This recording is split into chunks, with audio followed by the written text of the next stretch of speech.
I had promised you I am bringing Matthew Riven back.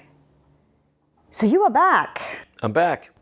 And today I want to talk with him about the idea, actually my experience, as well as other women that I have talked to, the experience of running a business as a female, being a COO, CEO, being all the things, and trying to date, finding the balance with the partner, no matter if that is in friendships or relationships, and dealing with that power dynamic.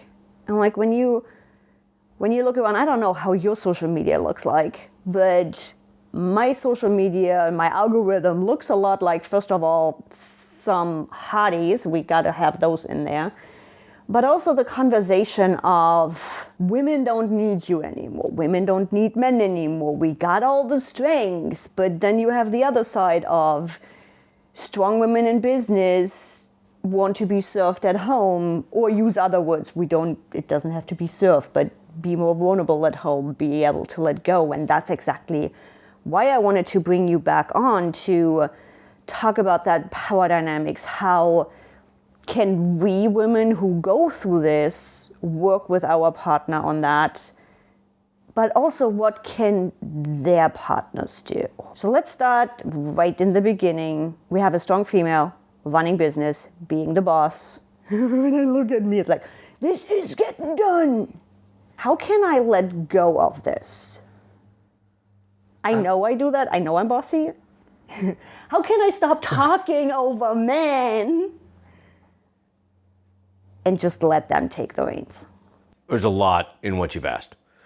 And thank you, of course, for having me back on. I appreciate it, as always. I love being on the podcast with you, love our conversations. They're just so full of energy, so far afield, and sometimes very challenging, but always fun. A lot of what you asked is going to come down to two things: communication and vulnerability.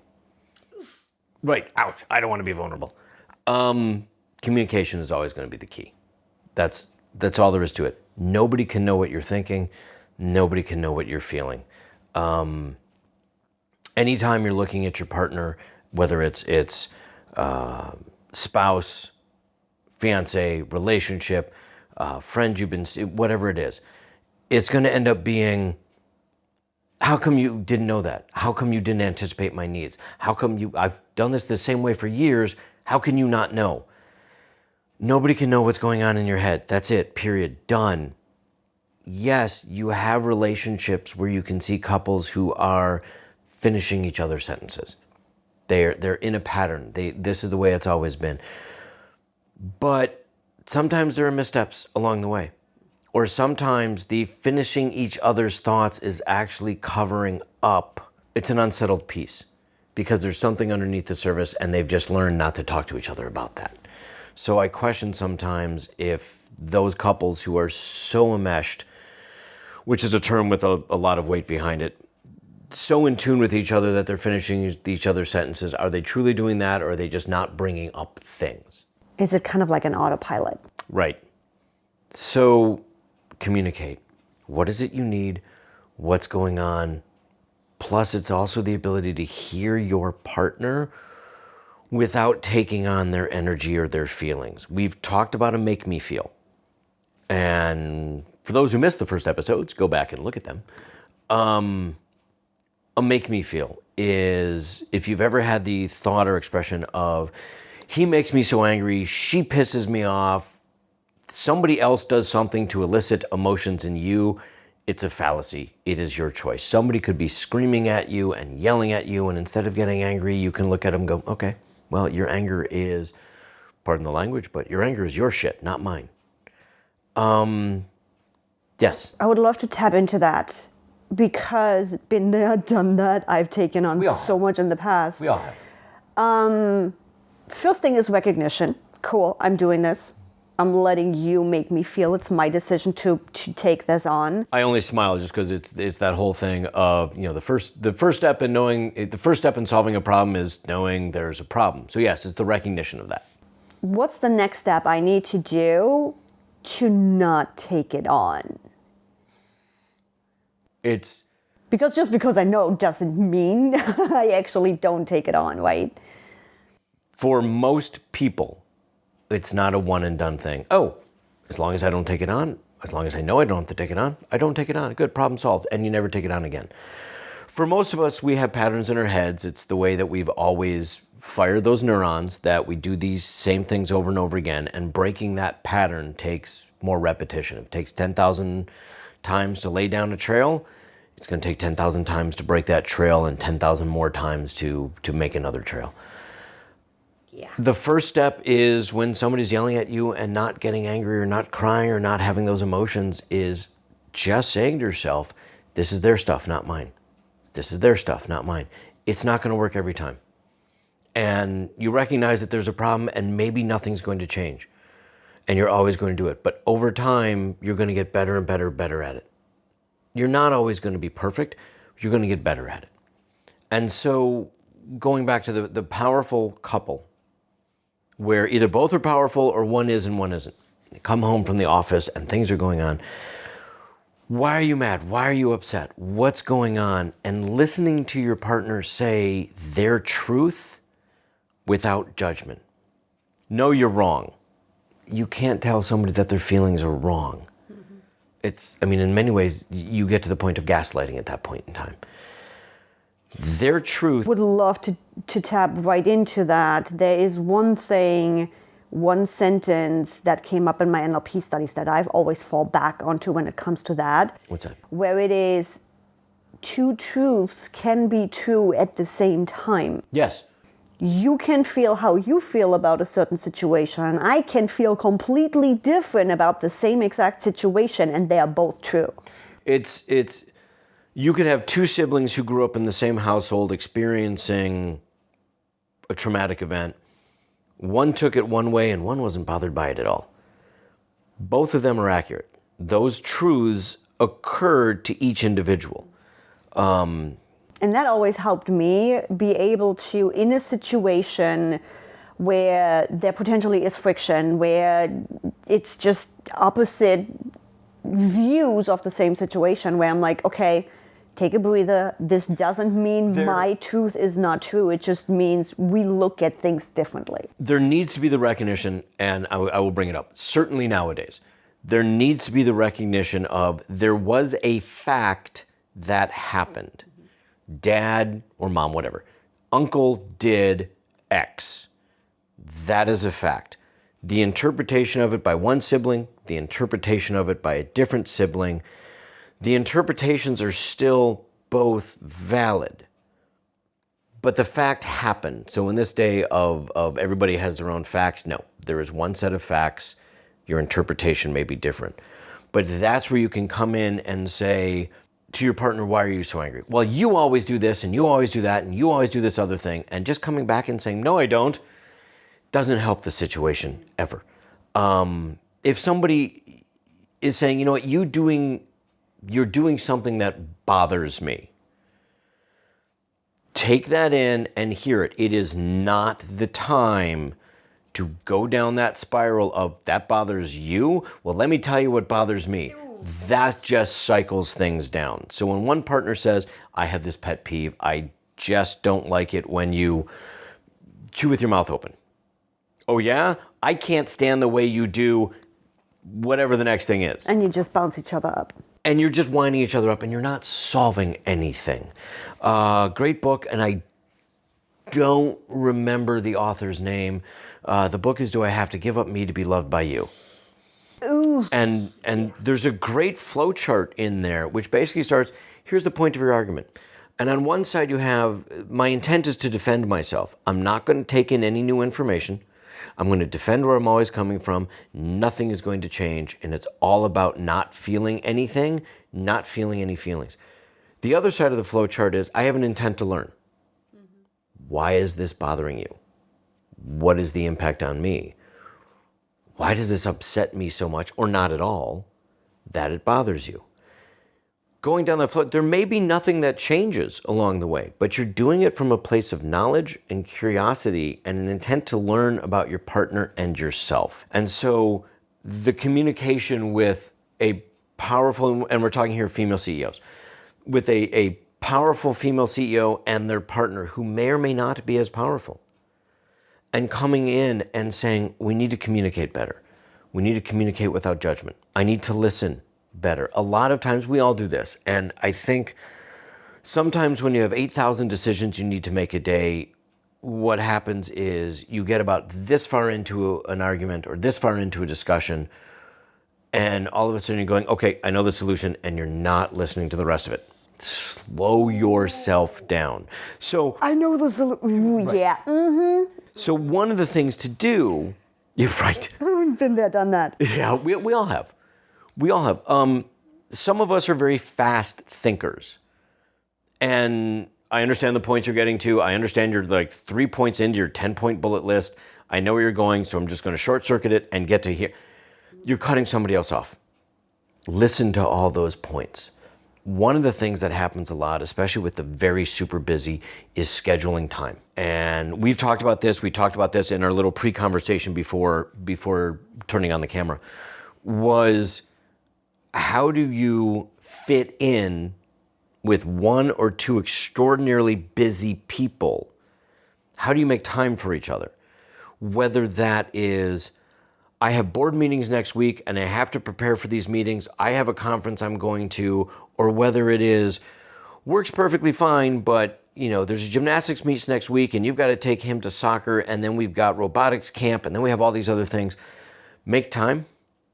And it sounds really dry, and it sounds really clinical, and it sounds just the opposite of romantic. Schedule time.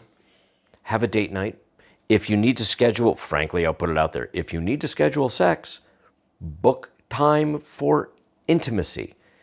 Whether that's a date night, whether that's quiet time, whether that is we need to sit down for 2 hours, send the kids off, we're going to have dinner, and then we have to talk about the budget or the finances for the next year or the next month. Household budget, not work budget. Or it's dating, or it's sex, or it's dinner, and I know you're dying to say something.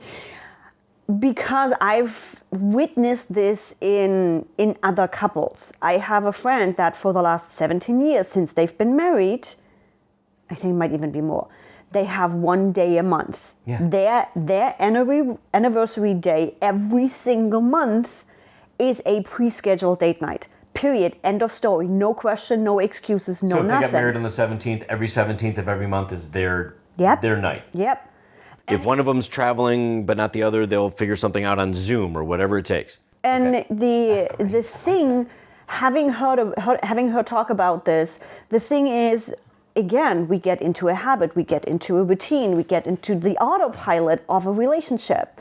It's the same thing. Just like driving down the road, we get into an autopilot. We get comfortable with each other. We know exactly. We finish each other's sentences, and it becomes an autopilot. It's a pattern interrupt. Even though it's a habit every single month, it's a pattern interrupt in that everyday relationship where it's like, oh, remember?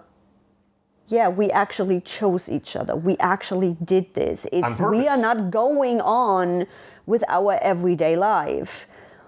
And same thing with another couple friend of mine. They have combined goal meetings. Me and my business, I have my KPIs, I have my goals, I have my business goals. We scheduled with the team, we are doing this. Why is that not done in a lot of relationships? Now, again, the caveat, one of them is, it sounds clinical. It sounds not romantic. It sounds just black and white, rote, boring as hell. The funny thing is, I'm definitely the systems person because having a plan for this, thank you, I don't have to think about it. But it does work. When you're talking past each other, when you're missing each other, you need to schedule time, not fit something in. And there needs to be flexibility. If it's important to you, you're going to make time for it. I think that's kind of also that underlying point to it. If your relationship is important to you, you will make the time. in my parlance, and this is going to be an NLP thing for you, if all you want to do is want something, it's all you're going to get is the wanting, is you're going to get the feeling of wanting. Either do, bring in the Yoda quote, either do or do not, there is no try. Which is actually yes, it's a funny thing from a Muppet in Star Wars, but it's incredibly accurate. Don't try, because all you're going to end up doing is trying. You're never actually going to succeed. Don't want to do something. Make the effort to do it. That's the question of whether something is important to you or not. You'll make time for it. We all have that friend, or I don't know how you do it every day and you manage to get to the gym for an hour because it's important to them. How is it you manage to meditate for an hour every day? Because it's important to them and they make the time for it. You made the point about your friends who have the monthly date night, that certain day of the month. You can learn a lot, good and bad, from watching your friends, from watching their relationships. We don't know what goes on behind closed doors. So caveat there. We don't know what goes on behind those closed doors. The loving, amazing relationship on the outside may be horrifically bad behind closed doors. But you can learn a lot from watching your friends and picking those things that seem to work well. Or actually, let's go back to communication. Having that vulnerability to talk to your buddy, to talk to your girlfriend, to talk to one of your guy friends and say, how is it that you and your spouse do so well together? What is it that you do? I've seen you do this. How does that? And they may tell you the story of, oh my God, we came within days of signing divorce papers when we started working on this, and you had no idea. So again, have communication and vulnerability. Have the vulnerability to say, honey, we have to talk about this because it is just pissing me off. Have the vulnerability to say to one of your friends, it's not going great for me right now. I need to know how you and your partner did it because you seem to have an amazing, loving relationship. Tell me about it. Communication and vulnerability are going to go a long way. Not putting blame on each other and just having the ability to communicate. And I'm sorry, there's a lot of people who are watching right now are going, it's not that simple. It is that simple. It's hard to do. It's hard to feel vulnerable. It's hard to feel that scared. It's difficult to do, but it is that easy. Now that's a perfect lead in to a conversation that I've been seeing coming up. And that's a gender conversation, that's a male-female conversation, where I'm going to try to stay away from labels here, but specifically on the conversation of that change that has happened in a male-female relationship, where women used to be taking care of the house, taking care of the children, getting you the slippers the moment you get into the house. Now, it's just... And your smoking jacket and pipe, if we're going to... Right, okay. If we go all the way back, that's what it used to be. And now roles are shifting. Women are working, women are doing a lot of things, and there is just... It's a shift in that relationship. I'm not saying either which one is good or bad. People can be happy in any which way the relationship looks like. But I can also see how when those labels, those ways of living shift, it can become really difficult for people to adjust. So with that, the standard box for men was, I'm bringing the money home, you feed me kind of thing. And I'm going all crazy on this one here. Now suddenly, men are being challenged with, I don't need you. I don't need you to provide for me. I don't need you to pay my bills. I'm doing all of that. And now suddenly men are challenged to change their role, to not be the money pit anymore, to have to learn to some sense that what men have been taught as children of, you're not allowed to have any feelings, you're not allowed to cry. Now suddenly you are getting thrown into this pit of having to swim or drown with that. I'm like, I kind of feel for men because I'm like, that's a big shift. And the pushback is massive. The pushback against what you're talking about is massive. So there's We've talked about this a lot. I talk about this a little bit already in most of the podcasts that I have been on. This comes up in different sort of ways, but it comes back to the same thing. So masculinity is being challenged in a lot of ways right now. So what is masculinity? There is power in femininity and power in masculinity. And I believe we both carry each one of those. both carry power and both carry needs and both carry emotions behind it. And it's not actually a sex or gender issue. There are parts of me that are going to come across as very feminine. There are parts that are going to come across as very masculine. Same thing with women, same thing with leaders, same thing with CEOs, is you have the label of masculine energy versus being in your feminine energy. The problem, I think, one of the many problems, when it comes to masculinity is the toxicity that is out there right now. So masculinity, providing for others, having strength, having power, having that energy of decisiveness and provision for others and providing safety and security.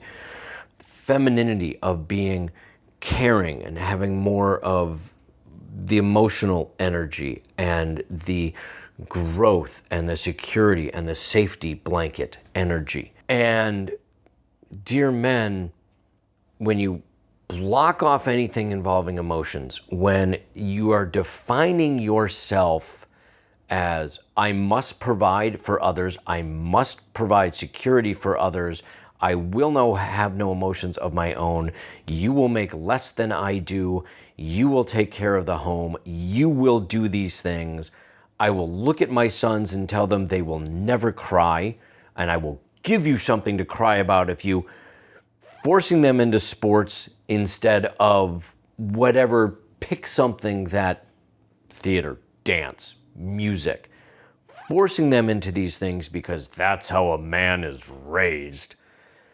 That's not masculine, that's being toxic. And one of my main themes, I heard this years ago and I loved it. There's no such thing as toxic masculinity. Why not? Because if you're being masculine, you won't be toxic. And if you're being toxic, you are not masculine. Pardon my language. If you're toxic, you're just being an ass. That's all there is to it. And so what you're talking about, men's roles are shifting right now. And hey guys, suck it up. Your spouse may make more than you do. There are women out there who will make more than you do. There are women who are going to be more successful than you are. If the basis of your own value is making sure that you are oppressing somebody else, that's just toxic. It's toxic for you, it's toxic for them, and it's a terrible way of going through life when you have to oppress somebody else to get your own value. So that's, and no, I'm not interrupting a woman, I'm just finishing my thought. That is the toxic side of things. So your point of what is changing for men is, hey, guess what? Your spouse may make more than you do. You want to be masculine? Then you support your partner. You help them grow. You help them become the best person they can be. You have a son who wants to dance ballroom or ballet or jazz or whatever, and support him. Let him be amazing at it.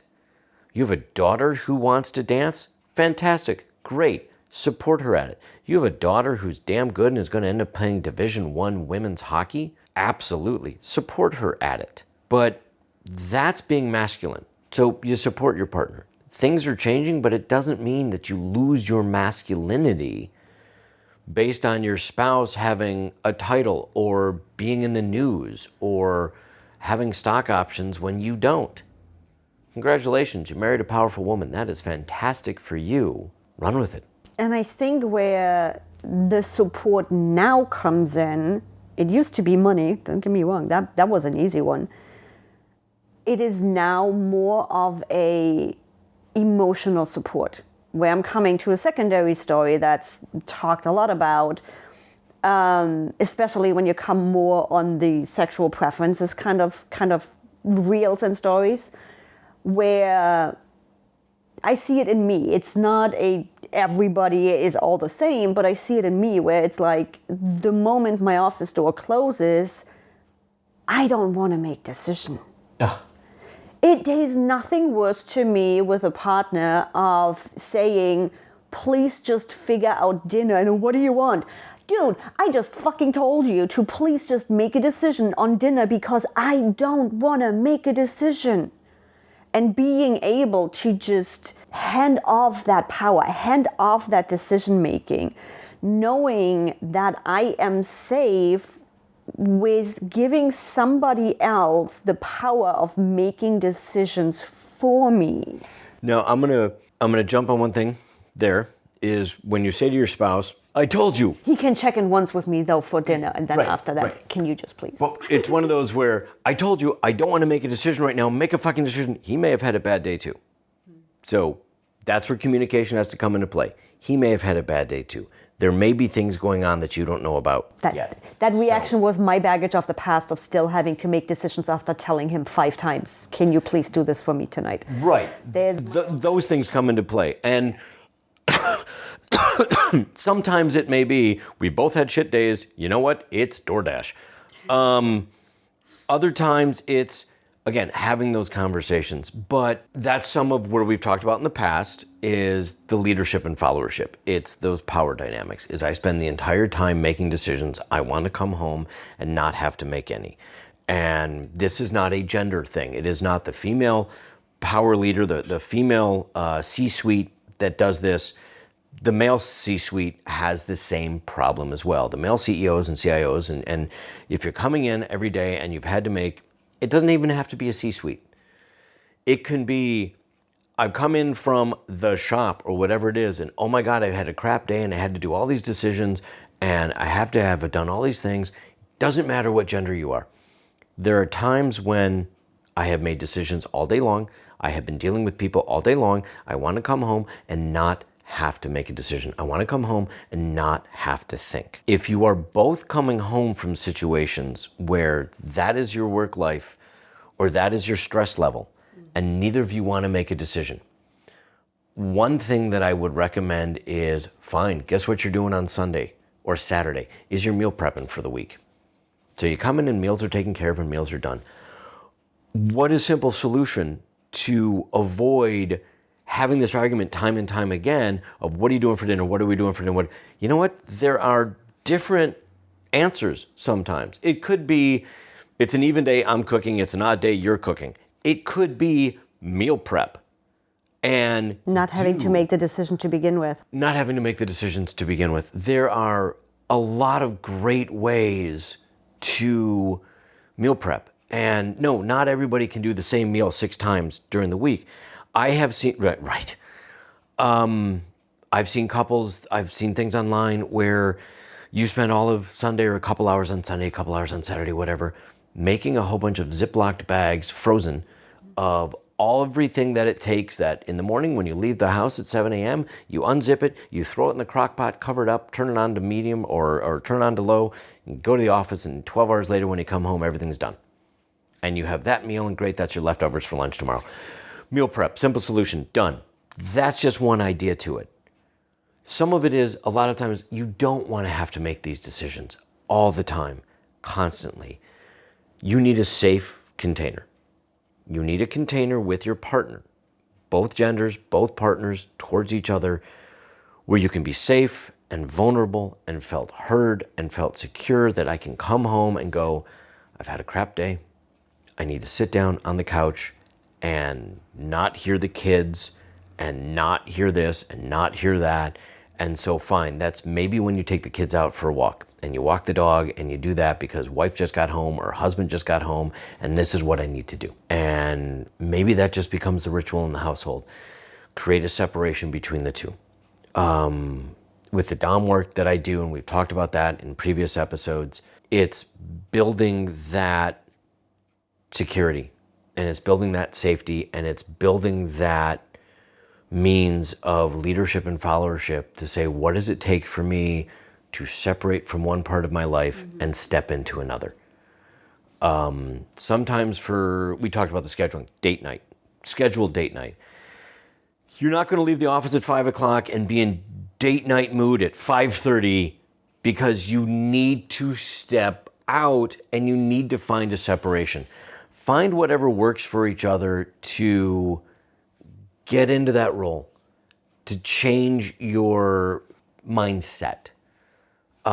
Great study. I don't remember who it was. Just looking into each other's eyes for 60 seconds. Take your iWatch, take your watch, take your timer on your phone, set a timer, and just look into each other's eyes. That's it. Don't look away. Stare into each other's eyes. Take some breaths. Breathe together. Attune with each other. Do what you need to embody yourself and get into your body and feel what's going on. And let all that energy settle out. Feel what needs to be felt. Take a deep breath with each other.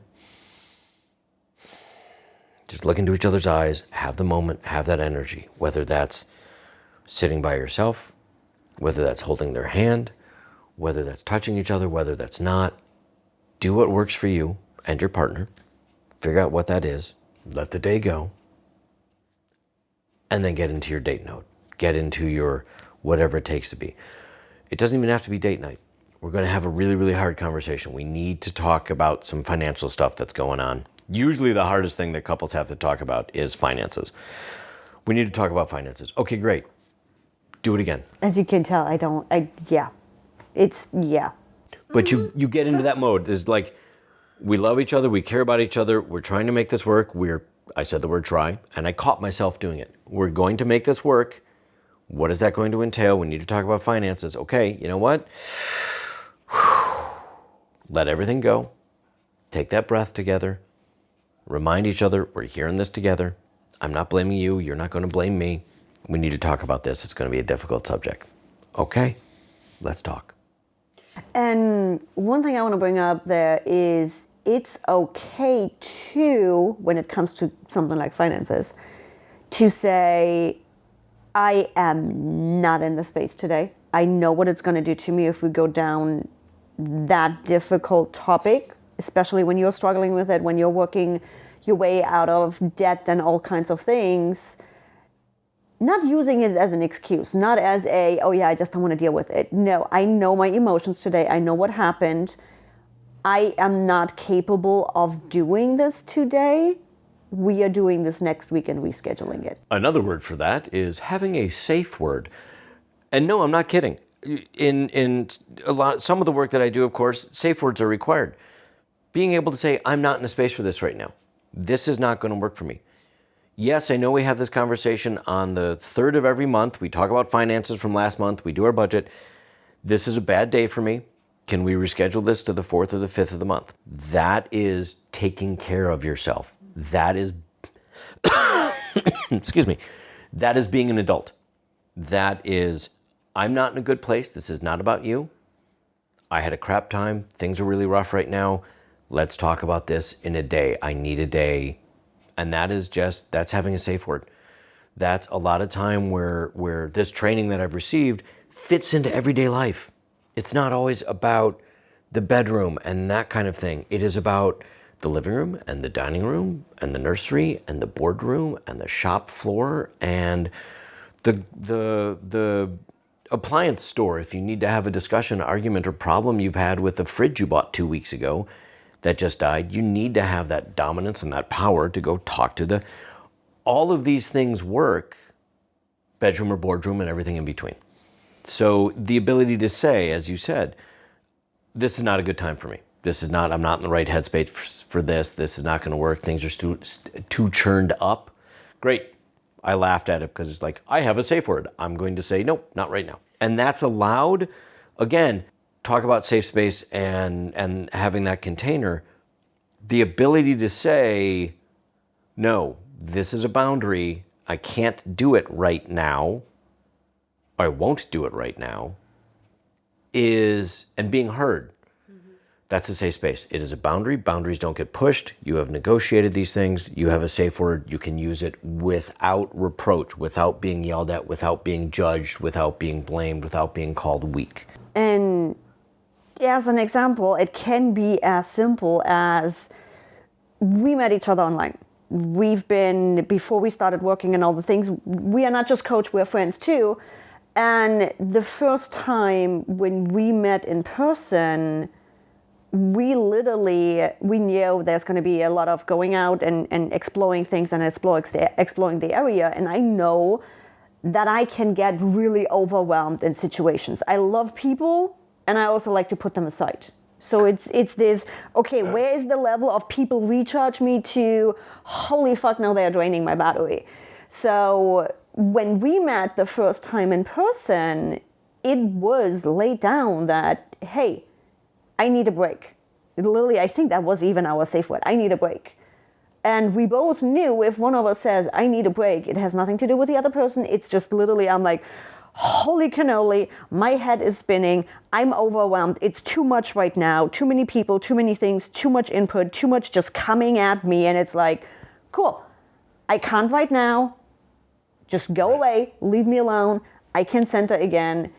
And having that safe space, having that knowledge that me as somebody that's always wanted to save everybody, always wanted to take care of everybody, knowingly and having that frame from the beginning to be able to say, I can't right now, knowing you are not going to take this personal, you are not going to take this on, because that's what I always worry about. When I set a boundary, I know it's none of my business, learned that, have been working on that. But at that point, where our friendship started, I was still on a level where it's like, oh my God, what is he going to think? What's going to happen? Is he going to take it personal? Is he going to be offended by it? Bullshit. We set this up, and it was double and triple easy for me in the verge of learning. I'm not here to save you. I'm not here to worry about it. And it was amazing to have. It's great when you have people who can, they've worked on their stuff, they've cleaned their stuff up, they understand make me feels and all the things that I've worked on. You're open to it, your NLP background. So when we met, you in San Diego, I'm in Ann Arbor, Michigan, and the coaching became friendship, and then the traveling, I'm here in San Diego, obviously. And so having that ability of, you knew enough that you had the capability with me of saying, I need a break. And it was a safe space for you to say, I need a break, instead of my saying, I'm often not in San Diego. I want to see everything. Let's go. I don't care that you need a break. Let's go. Here's the car keys, go. Yeah, right. That's not going to work. So we had that balance with each other, the openness because of the communication and the vulnerability and the negotiated boundaries to create a safe space that we could be heard and seen and not judged, which is everything that we started talking about at the beginning of this podcast when it came to communication with a power couple, or depending, a half power couple. So having that built in makes everything easier, again, from the friendship to the boardroom to the bedroom, all those things in between. A lot of things just really will boil down to vulnerability and communication. You need to talk to your partner about what's going on. You need to be vulnerable enough to tell them what's going on. You need to be comfortable enough in your vulnerability to hear what somebody else is experiencing from you. And you do that all in a container where you know you're not going to get yelled at, you're not going to get judged, nobody's going to leave, you're not going to get abandoned, any of those things. And so much of what goes on is often just miscommunication, or it's not hearing your other partner. You are, I just got another promotion at work and you're mad at me instead of being happy for me.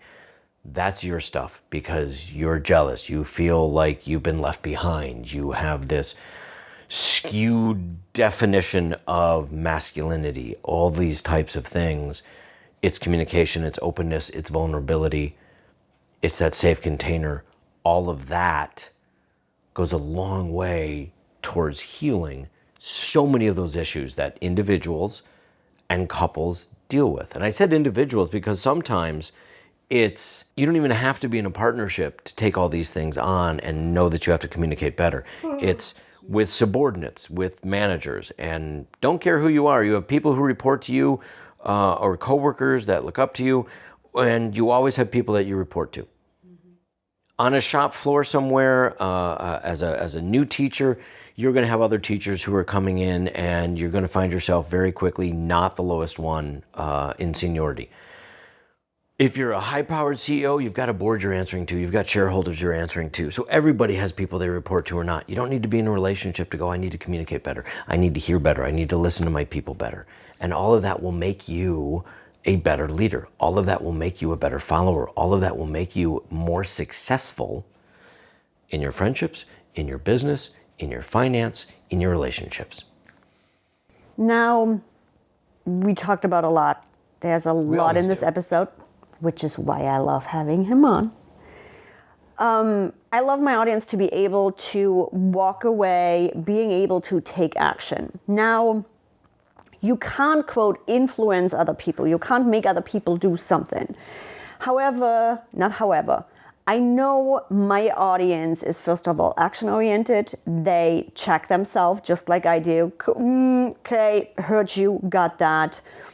For everybody that's out there right now that is finding themselves in this episode, that is finding like, ooh, I might have not been at my best. And they want to start better communicating and start those conversations. Again, we can't make anybody else give us that safe space. We can only hopefully take them along with us on this journey. How can they get started? How could I have started this open communication 3 years ago? Right. It goes along with the make me feel. I can't make anybody angry. I can't make anybody happy. Can't make anybody fall in love with me. I can't make anybody follow me. I can't make anybody communicate with me better. I can't make anybody be vulnerable with me. I cannot make anybody feel safe. The word I used was invite.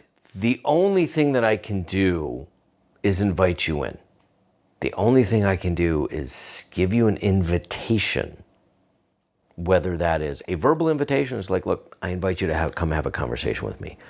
Whether that is in the manner in which I carry myself, whether that is the energy I have inside me, whether that is how I portray myself, whether that is in my actions, the only thing that I can do is invite you and say, with my invitation, body, energy, words, okay, I'm somebody you can rely on. I'm going to listen to you and not judge, and I'm not going to throw it back. Now, if you have somebody who came out of a family of origin, the family they grew up in was, any emotion was just slammed on, was just used, it was manipulated, it was used against you, they're going to be very hesitant to trust you. They're going to be very hesitant to step in. And what you're going to have to do is make that invitation over and over and over and over and over again. And you're going to very much, it's as a coach, I do this all the time when I have a client who comes in and they're not comfortable. I'm not. You were easy. I call what? I'm like, I go back and it's like, oh my God, there were situations where it's like, I didn't trust you. There were certain topics, certain things where I'm like, wait, what? I am actually safe here? Actually, there are clients that will take 6 months. And what is that? 26 weeks, if not more than one session a week. It can be 50 to 100 times where I have to maintain my invitation. And I have to maintain myself as a safe space.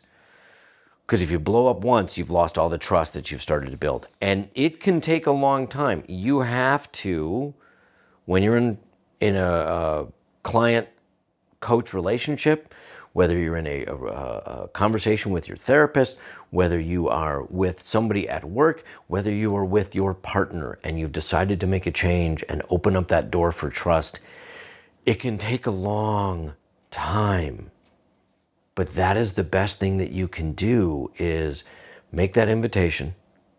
And when they finally start opening up, you don't judge. Oh my God, really? That's where you're coming from?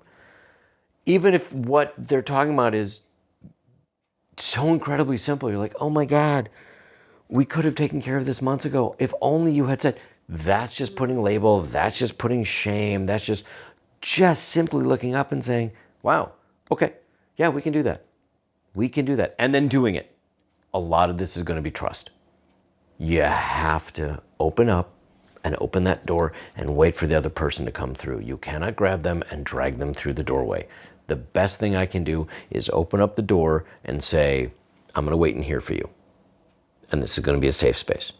And at some point in time, they may enter. It might be right then and there. It might take months. They might kind of look inside the door and look around for a little bit and run like hell. And the next time they're going to step in a little bit further. It sounds really basic. It sounds, when you're using the words, wow, that's incredibly simple. It's really difficult to do. It's really difficult to step through that door. It's really difficult for some people, more than others, to step through that door. But everybody's got a history. Nobody gets out of childhood unscathed. I don't think I've had a podcast where I have not said that. Nobody gets out of childhood unscathed. We all have our stories. We all have our wounds. We all have our boundaries. Understand that your partner, your friends, your relationships, your coworkers, your bosses, your subordinates, whomever that is, they have their wounds too. And they're going to manifest in different ways. And so, again, coming right back to it, communicate, be vulnerable. There is strength in vulnerability and showing who you are. And you'll be amazed at how quickly things change. But again, it may take a while. And with that, tell the audience. You should have seen the first 2 episodes, but in case you haven't, first of all, go back and watch them. Yes. And then for anybody that wants to dive deeper, where can they find you? A couple of places. I work at the STIR Institute, STIR, and you can find us at stirinstitute.com. You can also find me at matthew.riven on Instagram. Matthew 2 T's, RIVEN. So STIR Institute or matthew.riven. So go give him a follow. I have a feeling it's not going to be the last episode. I have Matthew on, and I'll see you in the next episode of Boss Your Business. Bye, Always everybody. A pleasure. Thank you, Evie.